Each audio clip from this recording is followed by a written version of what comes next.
สบายดีทุกคนยินดีต้อนรับทุกคนเข้าสู่ซอนอูลองซานมือที่4ของการมารับลูกยูเฮียนตัวฮันอูบอกให้อันไปอันไอทิวพี่เมฆละกันไอเนี่ยก็ไอเกตเนาะมาเที่ยวหาน้องอูกับตัวทุกคนแล้วไอตัวยันสิพาเพื่อนไปบ้านแห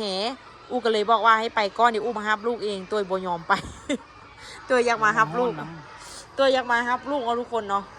มารับลูกก่อนแล้วจังสิไปเพิ่นว่าตอนนี้ถ้าเอาตัวอยู่ห้องนี้ทุกคนนี่ตอนนี้ลูกเต้ลูกเต้รับลูกโตกับลูกเกอร์ ตอนนี้มีลูก2 คน เพราะว่าตอนนี้คือ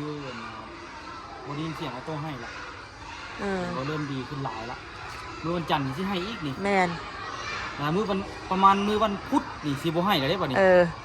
วันพุธนี่สิธรรมดาละพุธพฤหัสนี่ธรรมดาละตอนนี้นี่ก็คือมาถ่าครับออโต้นี่เหลือเจ้าหน้าที่วะเมื่อวานก็มีกระดิ่งอยู่อ่ะเหลืออีก6 นาที6 นาทีกับจะทีเบิดเวลาเลิกโรงเรียนเนาะแม่มีนาก็มาไวเนาะนะครับผมจะเห็นเรามาไวสมาทุกมื้อตอนนี้คือที่ได้เอาเครื่องกลับถึงมาเบิ่งเขาจะเอาเครื่องห้อยอันเครื่องนุ่งนี้เอาแม่นบ่อนนอนนี้ต้องเอาไปซักทิศนึงเอาไปซักเทื่อนึงเขาจะจี้ถุงอยู่เนาะเขาก็ใส่ถุงไปเขาก็ใส่ถุงนั่นนี่เขาคืนนั่นบ่แสดงว่าเทื่อหน้านี่เขาเอาถุงอันนี้อะไรเป็นถุงที่แบบว่าเป็นถุงผ้านะอยากเห็นเนาะว่าอยู่ในห้องกันเฮ็ดเดี๋ยวอยู่เนาะจะเห็นบ่เขาตรงนี้เขาก็จะเห็นขึ้นกันเขาบอยเข้าเลยเข้าประตูนั้นออกประตูนี่แหละ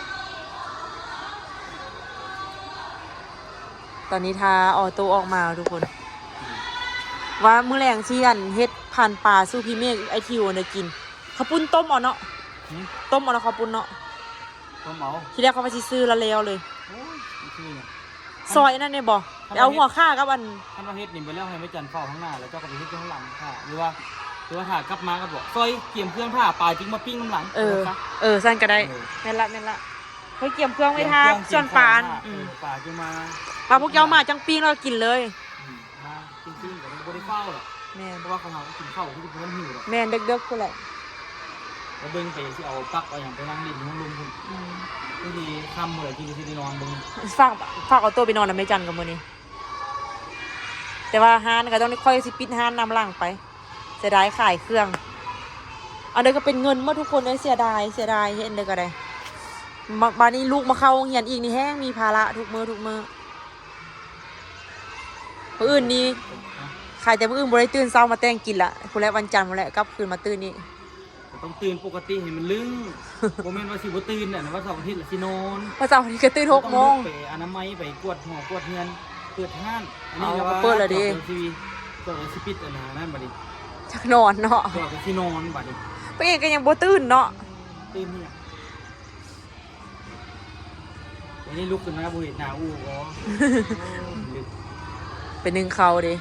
เป็นเขานี่นำเลยนี่น้องอู้คนใหม่ล่ะแต่นี่ใส่เข้าใส่เจ้าจะให้ท้าเบิ่งเอาตัวออกมาก่อนสิเป็นจังไดทุกคนเลิกละมึงดูออกมาแล้วบ่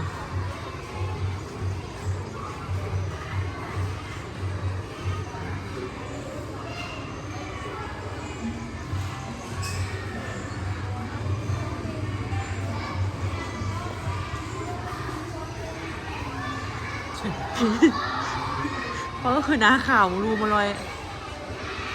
ว่าคุณอ๋อนี่บ่เห็นป่ะนี้คนอื่นคือเห็นหมดละอย่าบอกให้ถึงออกมาอีกนี่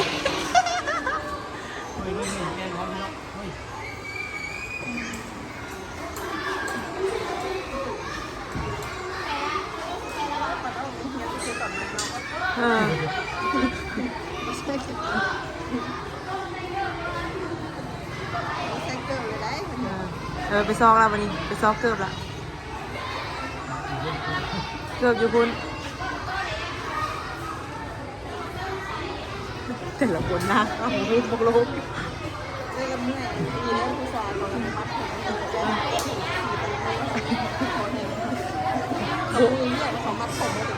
บุมัดกระเทียดแนวเดียวบุเมียนเดียวเฮ้ยยู่เดียวกันนะ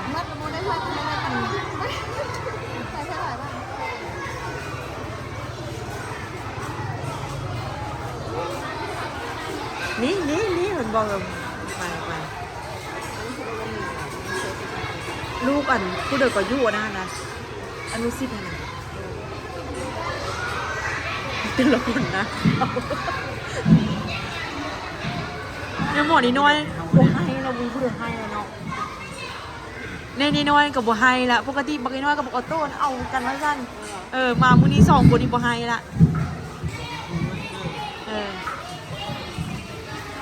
วันนี้เขาเหียนเอาสีแดงการเกี่ยวกับถึงผู้ปกครองได้ทราบว่า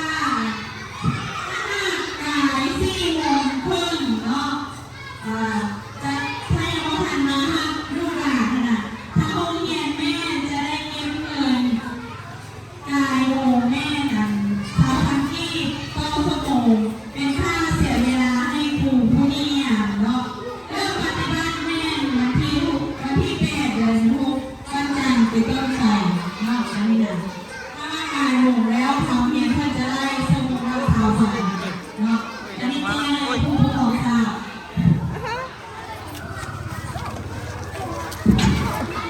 เพิ่งพ่อแม่ผู้ปกครองมาครับลูก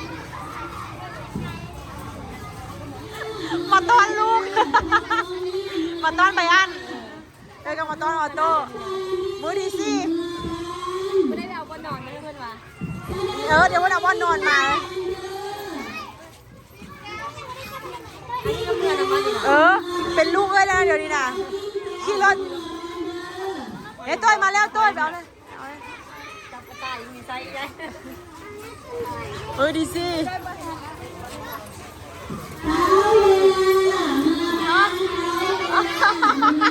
หลายคนนี่ กระเป๋าดิ นี่ดิ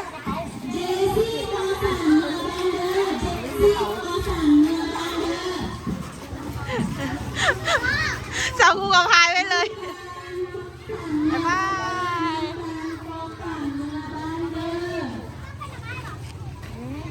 บ๊ายบายไปข้างบ่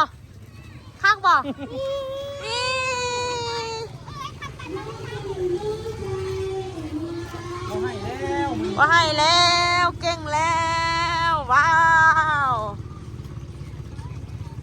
กู๊ดบอยออโต้เป็นกู๊ดบอยแล้ว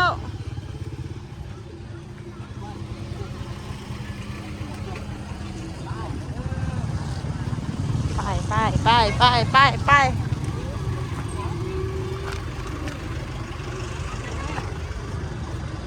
ขึ้นแม่ มาขึ้นได้ค่ะพี่ไว้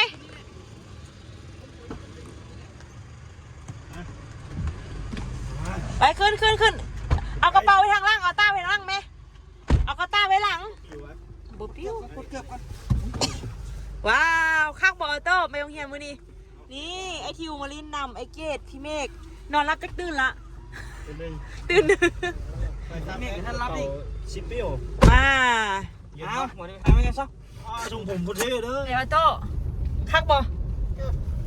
ไปโรงเรียนมื้อนี้มื้ออื่นไปอีกบอคันไปลูกก็ต้องว่าไปลูกก็ว่าไหมมีเกียบกิ๊บสั้นนับเลขให้อันลุงทิวฟังได้1 3 6 8 10 เย้ทิ้งหาย4บุย เอ๊ะสี่มาเลย ละ7เลย8บันนี้นะ10พี่สั้นซื่อโอเค เดี๋ยวโทรหาแน่ก่อน โอ้ดีไข้แล้ววะโอ้ยยังบ่ดีไข้เอาต้มเมือก่อนเด้อ เอิ้นพ่อดูหลังจากไปฮับออโต้ออนเดอร์มาทุกคนมาเฮ็ดพันปลากินปลาตุ่มน้อยคิดฮอดวะ โอเคตั้งแต่ท้ายตอนนั้นยังไม่ได้ท้ายเพิ่มเถอะอูคำว่าสิโบมาว่าสันเดย์คอยบอกว่ามานะใช่แล้วมัน กระโบมา ย่านมันไม่จำพัดว่าไม่จำที่อันปิ้งปลาที่จะเอามาทั้ง3 ตัวนั่นแล้วกินข้าวแล้วย่าเราไปกินพันปลาเราอะค่อยให้มาเฮ็ดกินเฮือนเขาไอ้เกดเขาไอ้เมฆ โอเคดิอูเขายังบ่มีเขียงคอยที่ไปเอาเขียงขาตั้งกล้องให้เจ้ากันบ่ ขียงขาตั้งกล้องแต่ค่อยกันยังซื้อขึ้นไปเฮ็ดเจียวให้ไอ้เมียอีกไปต้มไข่ เจียวหยั สาง มหน่วย เจ้าหยัง ลืมมานั่นตุ้ยพอดินนี่เด้อ ไอ้เมฆก็กินพันป่าเฮากันอู้ เพราะว่าเส้นเจียวแล้วนั่นเราย่างเราไปกินเจียวตัวนี้ โอ้ยกิน เดี๋ยวลืมเขาบ่มีบ่วงอีกนี่บ่วงตักเจียวแล้วก็ถ้วยจานหองเบิ่งจานหองยุ่งอันนี้ดู มีอยู่ลองไปคนนำกันก่อนเพราะว่าแรกๆมันก็สิเป็นอันนี้แหละตอนหน้าไปมันก็สิสบายมื้อหน้าข่อยสิเมียนตัวนี้ลงลุมหมดแล้วข่อยสิเฮ็ดสั้นวางอันน่ะบนวางถ้วยวางบวงอยู่นี่ข่อยสิเอาไม้เสียด จะไปเอาเด้อ เศษพวกนี้แหละเฮ็ด จะไปเอาขาตั้งกล้องไปเอาเขียง เบิ่งข่อยบอกก่อน ขาตั้งกล้องเขียงแล้วก็อะไรอีกก่อน บอกมาเบิ่ง เอาขาตั้งกล้องเขียง ขาตั้งกล้องเขียงทั่วดิน เอาดินแล้วก็จานหองแล้วก็ จานห้องบวง น้ำกิน น้ำกินข่อยสิเอาทุก20 ลิตรมาเลย เอาลูกซาลีเราทุก3,000นั้นใส่จังกินง่าย มันจังบ่ได้ร่วมกันใส่จอก เด้จอกยางก็มี ท่านก็ได้ มานี่แล้วเนาะ เดี๋ยวเบิ่งป่านี่ทุกคนป้า เบิ่ง อันนี้ซื้อ ตัวไปหาทุกคน อันนี้ตัวไปหากับเขาไอ้เกดไป ส่ว หาน ตั กับ ว คนนั้น นี้ ไปหาเขาดอก ส่วนตัวนี้อันสิปิ้งแบบว่าบ่ซอกเก็ตละปิ้งเลย ที่จริงนะจงไว้ทอดมื้ออื่นน้ำอูไว้ทอดกินตอนเช้า ในจานนั้นซีขัวหมดเลยซีเฮ็ดอันยาง หึ แล้วขยันขัวอะไรยางเนี่ยย่าเนาะ ทอดมื้ออื่นน้ำบ่จงเอาซ้ำใดซ้ำหนึงไว้เฮากินเช้าหั่นนะ กระเพาะเนี่ยเลย บ่นี่จงตัวใหญ่นี่น่ะจงตัวใหญ่นี่เอาไว้บางแล้วเอาไว้ให้กินเช้าเฮาก็บ่ได้เอากินหมดหั่นนะอันนั้นเหลือนั้นเท่าเราให้เราย่างรสมันหลายบ่หลายนี่ ทุกคนรู้ไหม บ่หลายเองเด้อเนาะ ไอ้ที่กูโคตรมากเลยบ่ โอ้ไอ้เกดบอกเก่ง บ่ ไอ้เกดเก่งแท้เก่งว่าก็ สมพอว่าเราอยากมาเนาะ คันสิเฮ็ดนี่คันสิเทียบนี่จักว่าสูตรเสียไอ้อ้นพุ่นน่ะ แม่นบ่ หือ สมพอ รุ่นไอ้อ้นพุ่นน่ะ สมพอว่าเราอยากมาเนาะ ข่อยก็ว่าโอ้สมกับเราอยากมาข่อยก็ว่าเบิ่งมันมีอันมีแป้นอยู่นี่นะโอ้นี่ล้างแป้นตัวนี้เอาล้างเอาอันนี้ฝอยเล็กค่อยนะล้างแล้วก็ใส่แป้นก็ได้อยู่แหน่ปานนั้นว่าสิบ่มาหามันคักปานหยังนี่บรรยากาศเป็นบ่ดีไหมดีนะโอเคนะ ไอ้ปีมาสิคักมัก ไผมาก็คักนะข่อยก็บอกเลยว่ามานี่แล้วมันคักโอ้ข่อยสิไปเอาปลั๊กไฟมาอีกปลั๊กเสียบโทรศัพท์แล้วข่อยก็สิไป จริงๆพันห้าเท่าปะห้างขายเครื่องบ่ได้เนาะ แมนค่อยว่าข่อยสิไปเอาปลั๊กกันนะสากแบตพร้อมแล้วก็นี่แหละเอาน้ำเก๊กฮวยมาหน่อยหนึง เอาขาตั้งกล้องมาเดินมาถ่ายคลิปบรรยากาศอยู่ส่วนหลังบ้านทุกคนตอนกลางคืนโอ้แต่ก่อนเฮาก็ถ่ายคลิปกินข้าวอยู่แต่นี่เลยเนาะนึ่งข้าวตอนเช้าตอนแรงนึ่ง คือทอดบ่เจ้าว่าบรรยากาศดีเบิ่งดูดิอุ้ยสิเอาหยังเอาความสุขมาแต่ใส่เด้มาซ้ำนี่นี่เบิ่งก็เฮ็ดบ่นี่นะบ่นี่สามารถนั่งได้นี่นั่งได้2คนได้นี่เห็นบ่นั่งได้สบายนั่งก็ได้นอนก็ได้มีเมียงอยู่นี่ที่เจียมตายนี่นี่ ต้องเอาอ่ะไปซื้อซากอย่างด้วย ฮะ มาตีทับน่ะ โต๊ะวะโอ้ยมื้อหน้าข่อยสิซื้อแนวคัดถ้าเบิ่งข่อยสิคัดน่ะโต๊ะนี่ข่อยสิซื้อแนวคัดมากับโตนแป้นอันนี้ข่อยแป้นตัวนี้กันสิเอาหยังมาคัดแล้วก็ข่อยสินะเอาสีสแลกมาทามันมีตัวมดทุกคนนี่บรรยากาศดีขึ้นอย่างนี้ตู้ก็มีอะไรก็มีแต่ตู้เย็นน้อยข่อยสิเอาขึ้นมานี่บัดนั้นข่อยเว้าแล้วข่อยสิเอาขึ้นมาเลยก่อนข่อยเอามาแล้วข่อยสิเอาเบียร์ป่องมาใส่ฮะ ล่างละ บ่เปื้อนตีเพิ่นข่อยสิไปเอาเครื่องอันนั้นให้เจ้าก่อนเด้อแล้วข่อยสิไปเอาเครื่องมาอีกมันหลายอันอยู่ข่อยสิไปเอาขาให้เจ้าเด้อข่อยสิไปเอาขาตั้งให้เจ้าก่อนเพราะว่ามันหลายอันอยู่คันสิมาท่ากันมันสิโดนโอเคเดี๋ยวให้อุคำบ้างกันเนาะบ้างป่า แล้ว ก่ ก็ อน จะไปมัดมาจะมาตัดไม้มันค่อยๆ โอเคข่อยสิเอามีดมาอีกโอเคจัดไป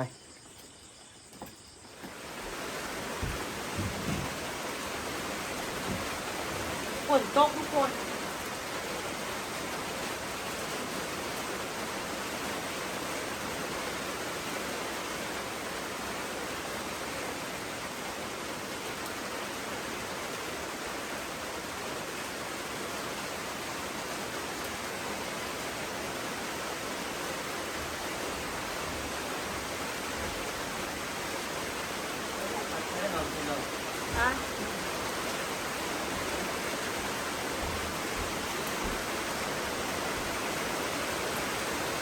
ก็ถ้า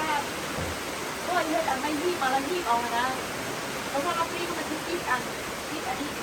ถ้าเราโบบ้างแล้วมันเสียนั่นเนาะมันเสียกลางหลายโลก กินไม่ได้ นี่เลยลื่น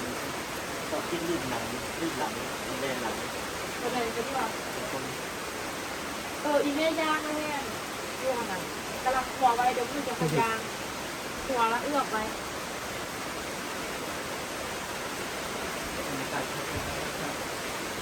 ว่าเสียนเพื่อนไปตัดไปตองมาปูอันนี้อยู่ไปหาปลาแต่ว่าซื้อปลากินเนาะเนี่ยปลาที่เอาจิปิ้งไว้ตัวนี้จะใส่ไม่หีปิ้ง ใช้เวลานั่นเย็นแต่ละ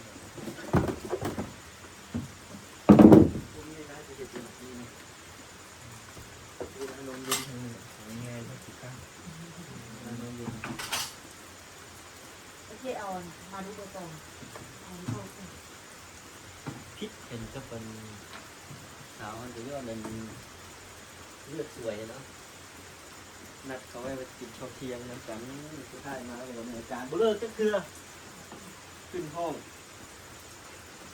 ไปดูที่หรอกไปแล้วที่หรอก ที่เลย เลิกตอนนั้น ยอมแล้วแบบนี้เราล่ามา มันจะแบบอันตัวไปเอาไม้อันเก้าๆมันเย็น เพราะเราคัดดีๆอย่างนี้ ไม่เรายังบริการไปสุด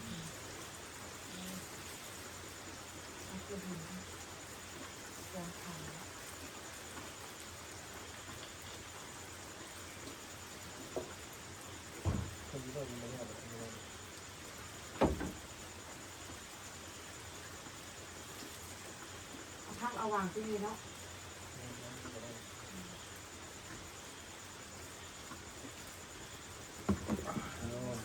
เบิ่งตัวเก่งมือเลย เมื่อบางคนตื่นจะเศร้าคนที่ที่ได้หันเบ็ดมองมันจะเจ้าไป คือเศร้าเลย 5 โมงเขาประมาณ6 โมงเขามาซื้อเครื่องเขา เตรียมไปซิดเบ็ดเลยนะ ซื้อ ซิด น้ เศร้าใช่ไหม ร้านกินเช้าก็กินได้ยังมีโมกากินเลยโมกน้ำเดือด ำตัวนั่นก่อนคันตัวคนยามที่ซื้อตัวไปอู้ตื่นมาบุเห็นตัวเลย นี่ไหม เช้าอู้เมื่อมาบุเห็นตัวเลย ขั้นนั้นคือต้องลืมนี่มียามเหมือนปลากินกลางคืนปลากินกลางเว้นเนาะถ้าปลากินกลางคืนนี่มันเต็มตั้งแต่3 โมงนี่โมบี้บนอยู่แคมน้ำเงินนะโมบี้บนอยู่ถ้าว่าแม่นั่นกลางคืนถ้าแม่นั่นมันกินกลางเว้นนี่นะ3 โมงเช้านี่เห็นแหละเขาขี่รถไปดู ไอ้ที่กินใบอะไรก่อนใบอันอย่างนี้เลย อ๋อกิน อู้กับกล้วยไปเก็บมาแต่อันบ่อนไปกินหลายว่าบ่อนนั้นไปหาน้อง ใบเลื่อยให้เป็นแข็งเที่ยแข็ง ดูควย แข็งก็ดี ว่าไปกินลาบโดนนะไอ้ที่กินลาบดีกว่า กินป่ะนะอะไรว่าลองมาลองมาทันเลยที่ผมกินยังไม่ได้จริงมาก็กินเป็นดูว่าเลย ถ้าตัวเอาอันเจียวคอยมาที่เจียวนี่ดื่มตัวที่เจียวเอง มันต้องหันมาถามทางนี้นี่ บัว ปิ้งปลาเทียนต้วยกับเขาไอทิวเขาไอเมฆไอเกตไปอันเอามาเนาะเซฟอันนี้ปลาธรรมชาติเด่นไอซิปิ้งตัวนี้อีกอันนี้มันกลางหลายเขาต้องได้บังให้มันแบบเป็นอันนี้กลางมันนะจะค่อยกินได้บริษัทเราโอ้กินมาได้กลางหลายพูดต้องได้เฮ็ดแบบนี้เอาปลาตัวนี้นี่กับเบาเมื่อกี้ดิไปกินลงมือ ได้เวลาฉันดินเนอร์ แต่ว่าเนี่ยไปสกัดตลาดนี่มาอันนี้คนไปหานอกเห็นเห็นงามคิดมันคือปลา คันกันได้เหรอ ตัดไปแล้ว ปลาไอทิว ฮะ ปลาที่ไม่เลย เอาจะได้จ้ะ เป็นอะไรโมดีลาที่หูเข่าก็ เอากินแล้วนะกินแล้ว เอาเด้ออันนี้ให้เข่าแล้ว เอาเบียร์กันไม่บ้าง นี่เมฆ เอาไหม นี่เมฆคือนานมาเนี่ย โอ้พี่เมฆนี่ได้ผมที่ทาทีนโลชั่น ต้นไม้ต้นตาพามันป่าข้าวคือเขาครับ ห้องพักเวลานี้ เอาบ่วงบ่วงตัดเดียว ซับป่านี่เลยที่กินข้าวเอามาให้นี่มันไก่อู้ อะไร เออ เอาที่ลงมาเนาะ เอาเอา เอาที่ลงเลยเนาะหวา เอาไป ไอ้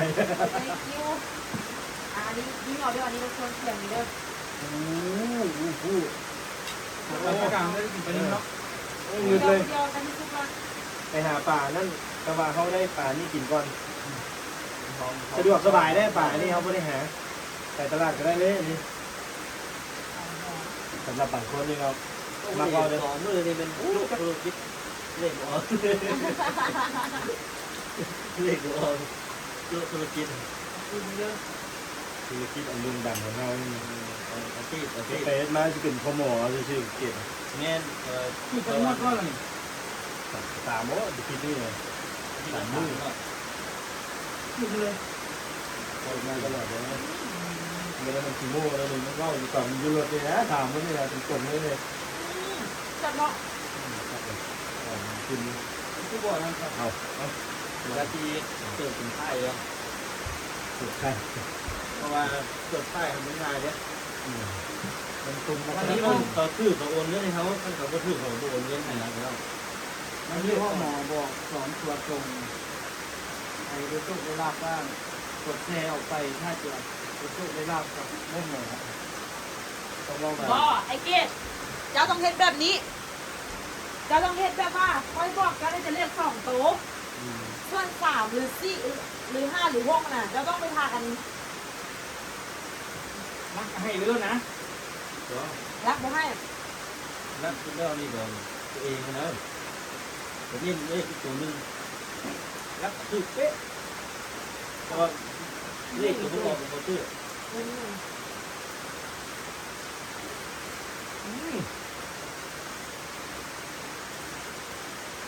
เอาอย่างเรื่อง ตาที่สุดเลย ไป เนื้อเด้งๆเลย เริ่มนี่แม่ร่มก็มีโอ้ยมันโฮมมันก็ได้ ไม่รู้อยู่ตรง ตัว นี้ นี้ มัน ไป นู่น อ้าวตัวนี้ไป บอกไปอยู่หลังบ้าน นี่ แต่นั้นเคยมาที่นี่ อันนี้ไม่เคยมาบ้านเนี้ย นางบวนเฮ็ดก่อนนั้นน่ะ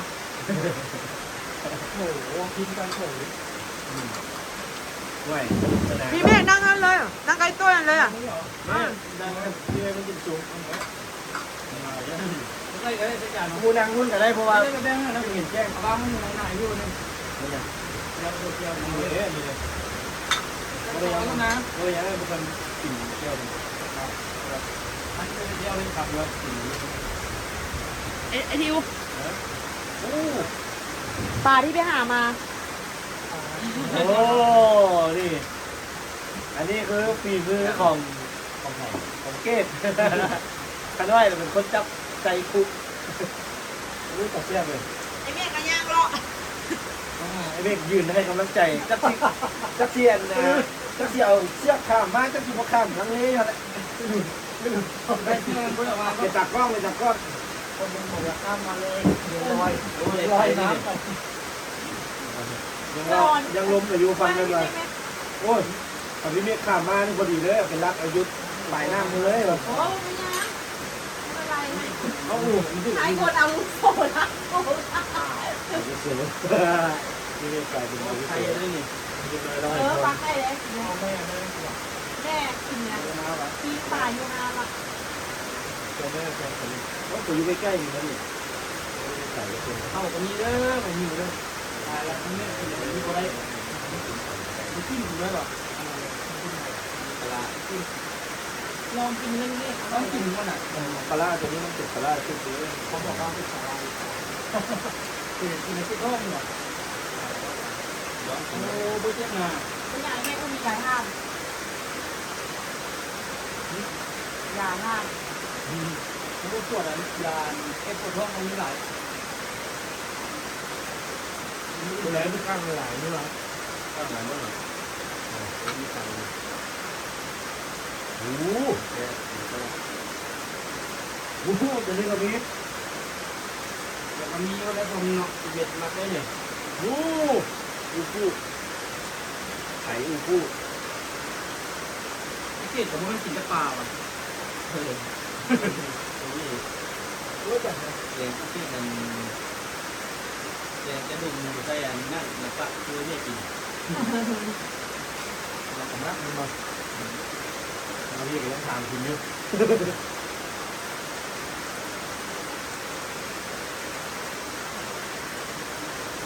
มาสามมื้อแล้ว นี่ว่าจำเป็นต้องกิน